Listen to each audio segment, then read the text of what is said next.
সূরা মুলক রাতের বেলা যারা তেলাওয়াত করবে ইনশাআল্লাহ তাআলা আল্লাহ পাক তাকে কবরের শাস্তি থেকে বাঁচাবে ইনশাআল্লাহ আযজা ওয়া জাল।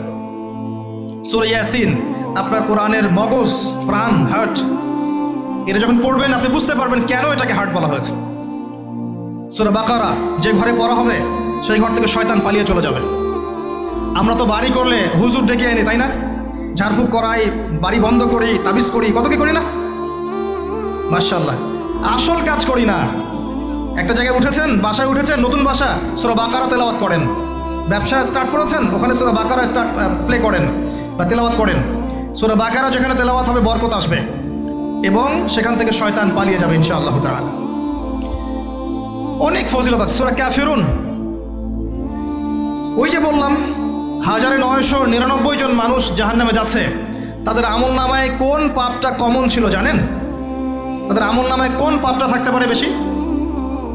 শিরকের পাপ। কারণ কি জানেন? আমি বলছি, সূরা নিসার মধ্যে আল্লাহ পাক বলেছেন, ইন্নাল্লাহা লা ইয়াগফিরু আন ইউশরাকা বিহি ওয়া ইয়াগফিরু মা দুনা যালিকা লিমান ইয়াশা। আল্লাহ পাক তার সাথে শিরকের গুনাহ মাফ করেন না, এছাড়া যে কোনো পাপ আল্লাহ যাকে ইচ্ছা মাফ করতে পারেন। তার মানে যে মানুষগুলো বেশি বেশি জাহান্নামে যাচ্ছে তাদের আমল নামায় যে পাপটা থাকতে পারে কমন, সেটা হচ্ছে কি? শিরক। অন্য পাপ হলে হয়তো আল্লাহ পাক মাফ করে দিতেন। সিম্পল। এই শিরক থেকে আল্লাহ পাক আপনাকে বাঁচাবেন একটা আমলের মাধ্যমে। বলে দেব, সূরাতুল কাফিরুন প্রত্যেক রাতে আল্লাহ পাক যে কথাগুলো আমি বলছি, প্রথমে আমাকে আমল করার তৌফিক দান করুন, আমিন, এবং আপনাদের সবাইকে তৌফিক দান করুন, আমিন। সূরা কাফিরুন রাতের বেলা তেলাওয়াত করলে আল্লাহ পাক আপনাকে শিরক থেকে বাঁচিয়ে রাখবেন ইনশাআল্লাহ। এছাড়াও আরো 3টা ছোট ছোট সূরা আছে, সূরা ফালাক, সূরা নাস, ইখলাস।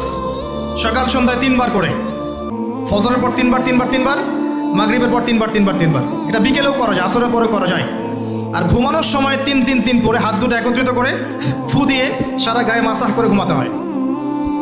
এটা করলে দৃশ্য অদৃশ্যের ক্ষতিগুলো আপনাকে স্পর্শ করবে না ইনশাআল্লাহ। মানুষ ঘুমালে শয়তান ঘাড়ে 3টা গিট দেয়, মনে আছে হাদিসটা? মনে আছে?